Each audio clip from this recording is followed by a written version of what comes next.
Hey Lifebridge, welcome to Church Online. We're so glad that you're here with us. This pandemic has hit everybody in different ways. I've walked with some of you through really difficult stuff, and with others in some of the most amazing things that I've ever heard of. One of the things I get so excited about was when people make the decision to get baptized. And this week, we have people getting baptized in their homes, in lakes, in bathtubs. If you're interested in taking this step, I would encourage you to follow this link right here on the screen. If you go here, you'll find more information about how you can start taking that next step with us. Let's get started and worship together. Well, welcome to Lifebridge, everyone. We are so glad you are tuning in today. We invite you to sing along with us. Here we go. I raise a hallelujah in the presence of my enemies. I raise a hallelujah louder than the unbelief. I raise a hallelujah. My weapon is a melody.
King is alive.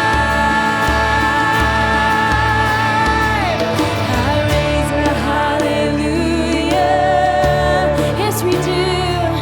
I raise a hallelujah. I raise a hallelujah. I raise a hallelujah.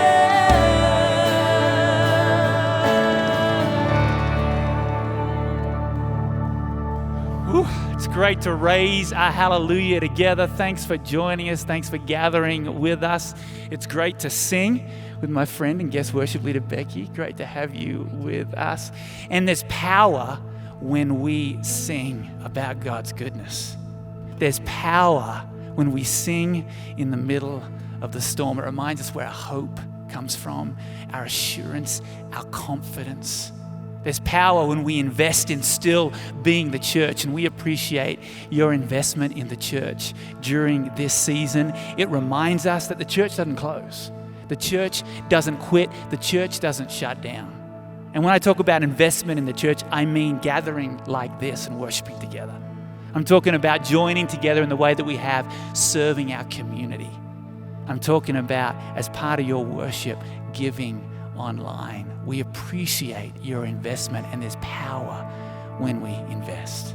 There's also power and perspective when we remember what God's done for us. And as part of our gathering today, whenever we gather, however we gather, we always remember what Christ did for us on the cross through a time of communion. And we'll be doing that later in our gathering together, because here's what you need to remember today. Our God has moved powerfully in our lives, and come what may, however long it takes, he will do it again. Let's pray together. God, thank you for your faithfulness. Thank you that you are here with us right now, wherever we are gathered, however we're gathered. Your faithfulness is real. Your promises are real, and you give us the strength always to sing a little louder with confidence. And so God, inhabit, dwell in our praises and our worship today. We just soak up your presence right now.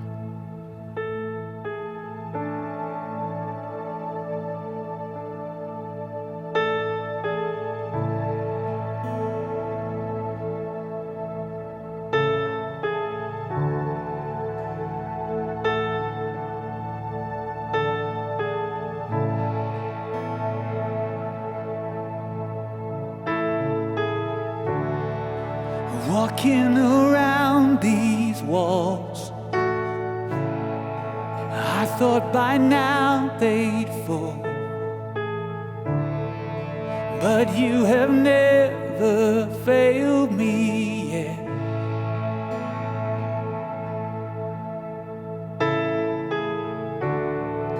Waiting for change to come,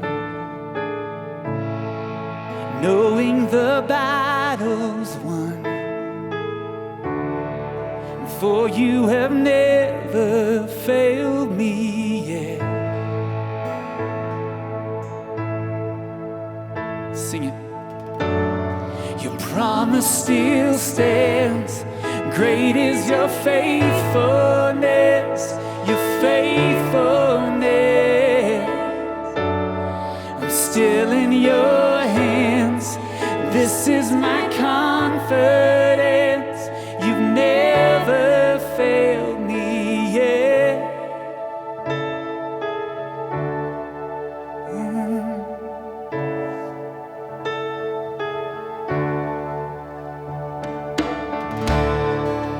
I know the night won't last. Your word will come to pass. My heart will sing your praise again.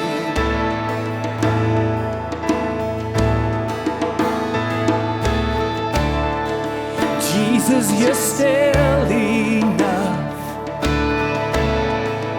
Keep me within your love. My heart will sing your praise again.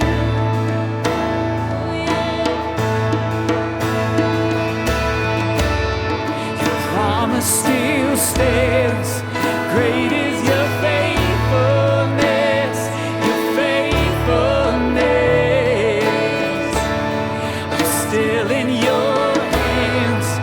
This is my confidence. You never failed me yet.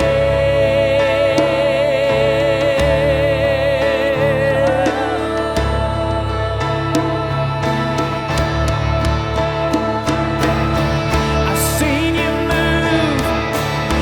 move the mountains, and I believe I'll see you do it again. You made a way where there was no way, and I believe I'll see you do it again. I've seen you move the mountains, and I believe I'll see you do it again. You made a way where there was no way, and I believe I'll see you do it again. I'll see you do it again. I'll see you do it again. I'll see you do it again.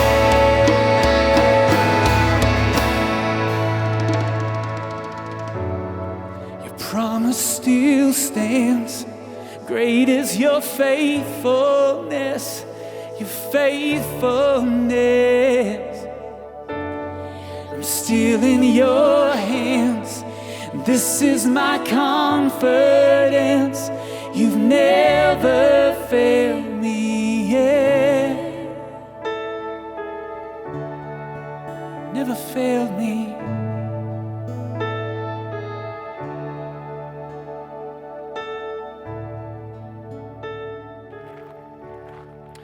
So everyone's got an answer for everything today.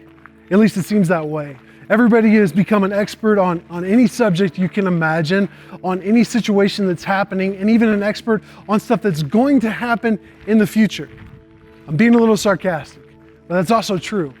Google and YouTube have seemingly made us experts on any subject that you want to be an expert on, and social media has given us a platform to communicate that, and we think that everybody should listen to us.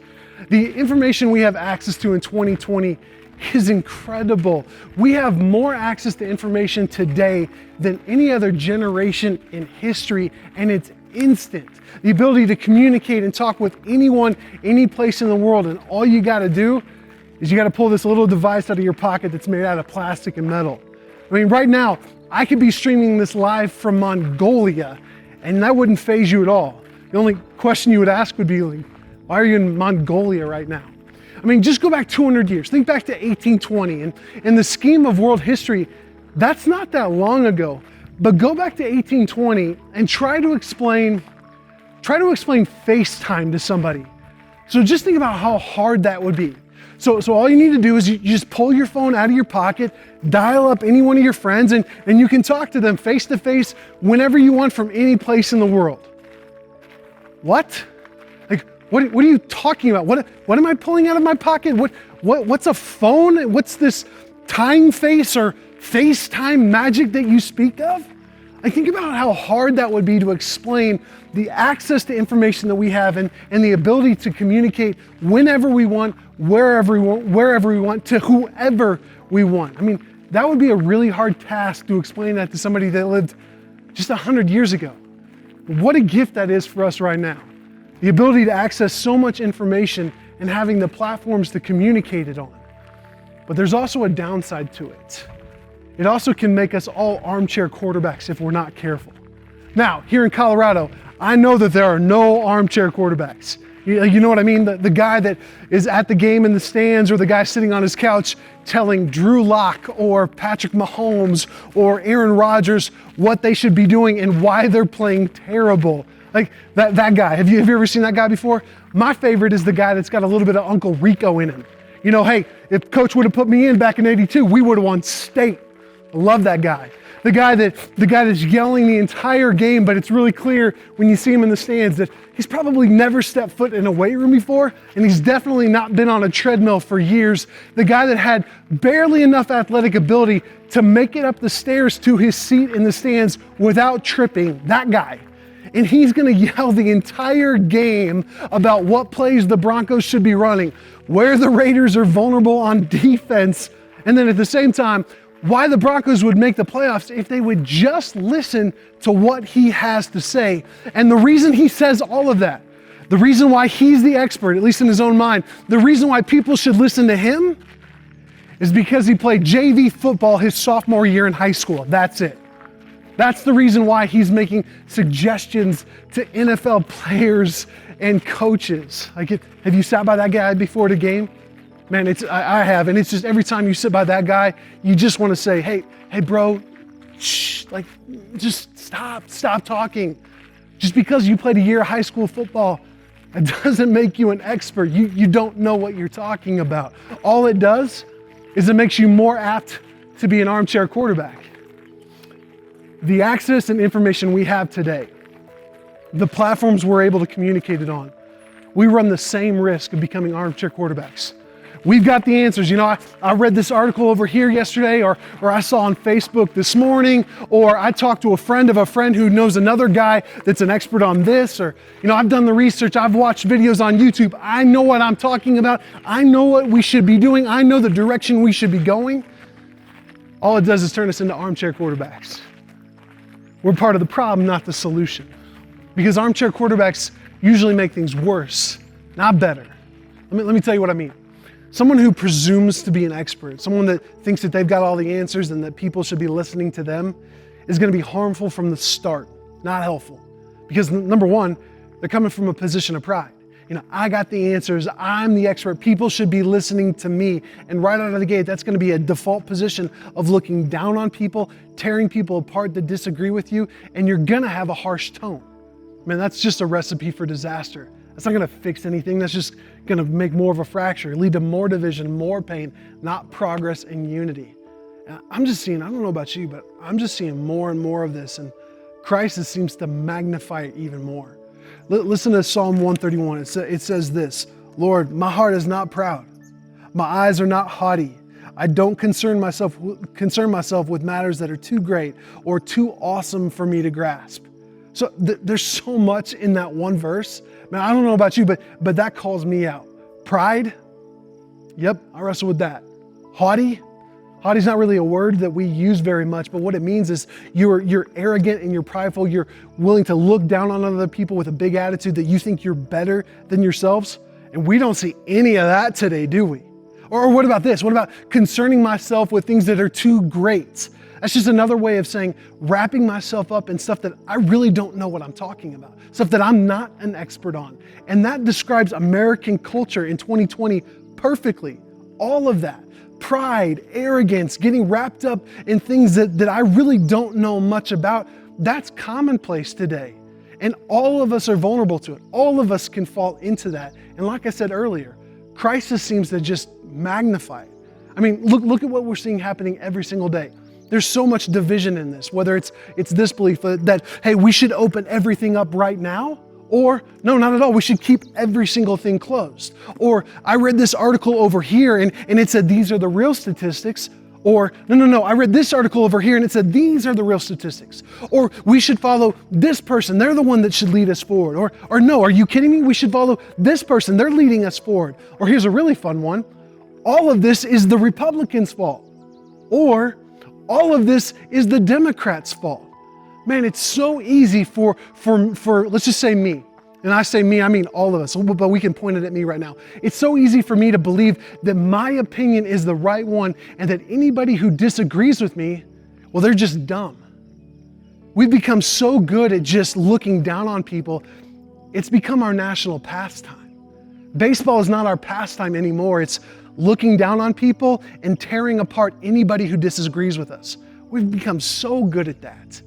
And when that happens, we see someone who disagrees with us and we tear them apart, then we give our resume and what we know as if we really think that we know what we're talking about. We give what we know to prove that they're the idiots over there and we're the ones that know what we're talking about. Man, and this is just a cycle that keeps building and building and building. This bothers me. Step one of the cycle is become an armchair quarterback. You know everything that you're talking about. become an armchair quarterback. Then step 2 is be the loudest voice possible. Step 3, tear apart anybody who opposes your view. And then step 4, repeat the process. I mean, that's happening over and over and over again. So let me ask a question. When did becoming right at the expense of someone else's dignity become okay? I mean, we just shred people today. We just tear them apart. Anybody that disagrees with us, we'll even just shred them to the point where we're removing their dignity as a human being. When did that be okay? And maybe that sounds like an exaggeration. I don't know, but is it? I mean, things are so polarizing right now. You're either contributing to the polarization or you're part of the solution. Like, which one are you? Now, don't get me wrong, it's great to know what's going on. It's great to educate yourself and be informed on issues or topic. That's a really good thing. That's also needed. But if it leads to division, well, then we've crossed the line. So disagreement's okay. Disagreeing with people can actually be a really good thing if it's kept in unity. I don't want to be surrounded by people that just agree with me. If that's the case, like, how am I ever going to grow? How am I ever going to be sharpened? How am I going to see blind spots that may exist in my thinking? If you're surrounding yourself with only the voices that agree with you, that's where groupthink is born. And that is never a good thing. There is so much division today all around us. And unfortunately, division starts at disagreement. As soon as someone disagrees with us, then we're divided. That person's wrong. They must hate me because they disagree with me. Let's go on the offensive to attack them, prove they're wrong, prove that we're right. Man, Christians should not be the ones that contribute to the division that's going on all around us. As Christians, we should be the examples of how to disagree while preserving dignity and keeping unity. I mean, this is one of the reasons why the Bible is awesome, because it gives practical applications for our lives right now. So unity and progress moving forward, that's not going to happen if you or I are prideful or arrogant or know-it-all. Are you the person that knows all the answers? If we checked your Facebook or Instagram account, if we read your emails that you send out, if we listened to your conversation, are you the person that has all the answers? That's not a good thing. I mean, let me give you a couple examples. This is Romans. It says this, Romans 12:16. Don't think you know it all. It's pretty direct. Isaiah 5:21. How sad is it for those who are wise in their own eyes and think they're so clever. Proverbs 3:7. Don't be impressed with your own wisdom. 1 Corinthians 8:2. Anyone who claims to know all the answers doesn't really know very much. Wow, that's pretty direct. I mean, I got to check myself on that. Don't get wrapped up in stuff that I don't know what I'm talking about. Don't be impressed about what I think I know. Don't be impressed with the wisdom that I have, because anyone who thinks they know all the answers doesn't know very much. That's pretty direct. You've met that person before too, haven't you? The one that's got all the answers and they want you to know about it too. And the reason why they want you to know it is because the person that has all the answers, they usually want all the attention too. But always letting people know what you know, always being the loudest voice that has all the answers, that's a sign of insecurity. Most of the time, the loudest voices are the ones that you should listen to the least. In fact, the loudest voice in the room is usually the most insecure voice. Show me someone who makes lots of big statements, and I'll show you someone you need to avoid. But show me somebody that listens. Now I'll show you somebody that I want to listen to what they have to say. And the more you think you know, the more you'll feel like you have to prove everything you know to other people. The more you think you know, the more willing you're going to be to look down on other people. The more you think you know, the more you'll feel like you've got to prove everything you know to everybody else. The more you think you know, the more willing you're going to be to look down on other people. The more you think you know, the more willing you're going to be to tear apart anybody who's got a differing view than you. And all of that's a product of pride. That's where so much of the division comes from today, is pride. I'm the one that's got the answers. I'm the one that's the expert. I'm the one that people should listen to. Don't listen to those people over there. They have no clue. Like, how arrogant is that? I mean, that's bad if just one person has that disposition. But what if we all had that mentality? I mean, how bad would that be? Well, we're seeing what that looks like today. But there's good news. There's an alternative. Verse 2 says this. It says, instead, that's a great transition word. Instead of pride, arrogance, having all the answers, instead, I have calmed and quieted myself like a weaned child who no longer cries for its mother's milk. Yes, like a weaned child is my soul within me. So calmed and quieted myself. That sounds nice. A weaned child. I was talking about humility and contentment. Humility is the opposite side of the coin. And what this song is talking about, and really what the entire Bible will tell you, is that humility is the key for being calm, for being quiet. Like, not necessarily quiet outside. I mean, I live in a house with 3 kids. There is no such thing as quiet. But quiet in here and contentment. And that may rub against us because our human nature says we need to succeed at all costs. Make sure that you're on top. Make sure that people are listening to you. Make sure that people are looking up to you so you can't lessen yourself. And maybe that's what we think humility is, that I have to become a lesser person. But that couldn't be further from the truth. That's not what humility means at all. A great definition for humility, and I heard this years ago, is that humility is not thinking less of yourself, it's thinking of yourself less. That's a huge difference. Humility is not thinking less of yourself. You are created in the image of God. You have intrinsic value and worth, so you can't think less of that. Jesus went to the cross specifically for you. He didn't go to the cross for somebody that he thinks is lesser. He lessened himself so that you don't have to. Humility isn't thinking less of yourself, it's thinking of yourself less. It means, man, I'm not the dominant thought in my own thoughts anymore. I'm not just thinking about myself all the time. Pride creates insecurity. So you've got to think about yourself more and you've got to prove yourself even more. But humility does the opposite. Humility actually creates security. So you can think about yourself less. And you don't have to think about yourself all the time. You don't have to prove yourself anymore. And this is a lesson that I haven't learned. It's a lesson that I'm learning. Psalm 131 is easy to read, it's quick to read, but it takes a long time to learn. And I've struggled with this for as long as I can know, trying to prove myself, trying to come across like I've got all the answers, whether that's in sports or a job or in leadership. When I've tried to prove myself, I've tried to look like I've got all the answers, and at times I've even believed that I do, and all of that, it's just fueled by my pride. Here's what I've struggled with, and I don't know if you can relate to this or not. I've struggled with this as long as I can remember. I have this desire for people to think highly of me. I want that. I've grown in it. As I've matured more in my faith, man, that's not as much of a struggle, but it's something I have my entire life to this point, and I think it's gonna be with me the rest of my life, trying to get people to think highly of me. And whenever I give into that desire, whenever I feed that desire, all it does is make it bigger and bigger and bigger, and it creates more insecurity in me. That means that encouragement that I get becomes less valuable. It has less of an effect on me, but criticism hurts a whole lot more. It means I gotta continue to try to prove myself over and over so that people will think highly of me. And that's never calmed me. It's never quieted me.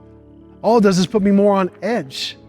I don't know if you can relate to that. Maybe that's why so many people are at each other's throats today, because we're all just trying to prove ourselves. We're all just trying to get people to think that we're something more than we are, or better than we are, impress people. I don't know if you can relate to that. Maybe you feel that way right now.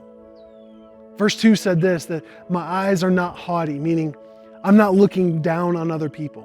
So this is a good key for us right now. What direction are your eyes looking? Here's a good rule of thumb. The direction of your eyes will show you the disposition of your heart.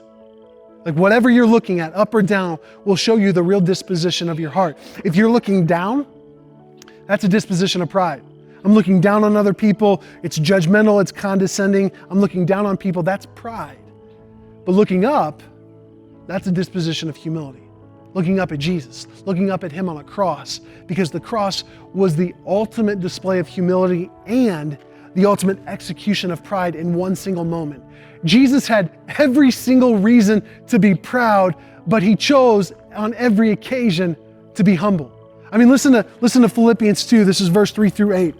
Don't be selfish. Don't try to impress others. Be humble, thinking of others as better than yourselves. Don't look out for your own interest, but take an interest in others too. You must have the same attitude that Christ Jesus had. Though he was God, he did not think of equality with God as something to cling to. Instead, he gave up his divine privileges. He took the humble position of a slave and was born as a human being. When he appeared in human form, he humbled himself in obedience to God and died a criminal's death on a cross. That kind of humility, that's where calm and that's where quiet, that's where contentment really comes from. Pride says, you got to be loud. But humility lets you be quiet. Arrogance leaves you angry. It just leaves you upset. Humility lets you be calm. Man, that kind of humility, when you follow Jesus' lead in humility, thinking of yourself less, thinking of others more, obediently following God's call, man, not trying to prove yourself, not having to know all the answers. When you follow that kind of humility, that's where contentment comes from. If you want to be calm, if you want to be quiet here, if you want contentment, Psalm 131 says the key is humility. Humility is the key. Following Jesus' disposition, that's the key. I want that. I want to be calm all the time. I want to be quiet in here. I want to be content. And just think about it. What if we all were like that? What if we all lived in a world that was calm? I mean, can you imagine that? Like, I can't even wrap my head around being in a world that was calm and quiet here and content. What kind of impact would that have? So just dream with me for a second. Let's just hypothetically think. What if we all thought about ourselves less and we weren't our own focal points anymore? I mean, the thought of ourselves is not the dominant thing that's going on in our minds. What if we didn't even know the definition of the word selfie? Like, I'm not saying that there's anything wrong with them, but what if? What if we decided to honor people instead of tearing them down because they disagreed with us? Like, what if we tried to listen to people that disagree with us so that we can understand instead of listening to them so we can just prove our own point? Like, what if we used our social media to spread encouragement and inspiration instead of spreading our own agendas and opinions?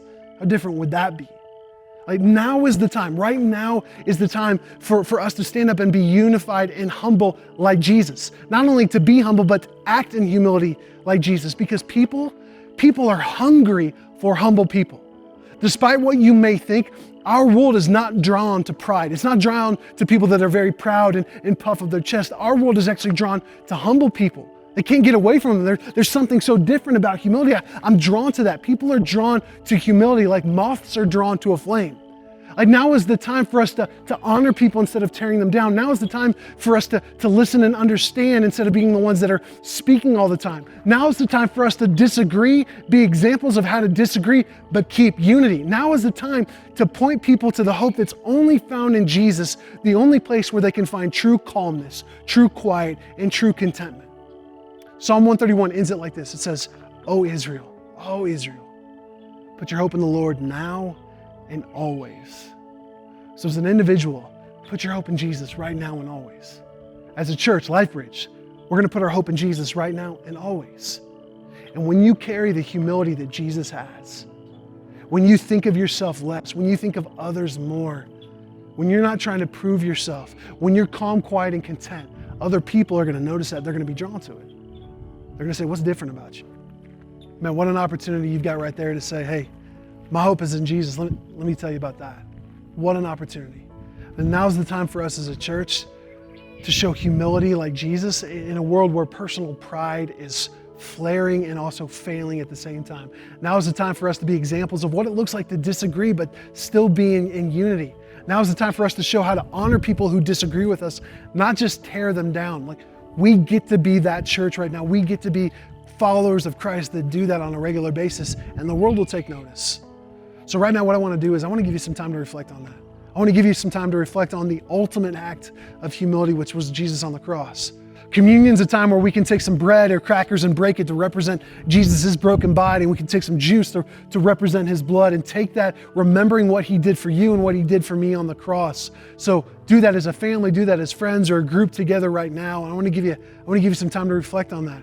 And also, I want to give you time to continue to worship by giving back tithes and offerings. Our giving is just another way to worship God and say, God, I trust you with everything in my life, including my money. I want to give back to you because you've been so generous to me. You can do that on our website or on the PushPay app. So take some time to take communion, take some time to give as an act of worship. And then we have got some more reflection questions that you can just process together as a family or as a group together. Guys, I love you. I miss you. I can't wait to see you again in person. But right now, I want to take a second. I just want to pray for you. So let's pray. God, thank you so much for a display of humility. Thank you that we don't have to know all the answers because you do. We just have to follow you. Father, I pray that you would keep us unified, that you would give us a hunger for humility, that we would be a people that display humility, that don't tear people down, but we would be a church that honors other people, especially people that don't agree with us, as a reflection of you. Help us to be more like you, Jesus. It's in your precious name we pray. Amen. Have a great week, guys.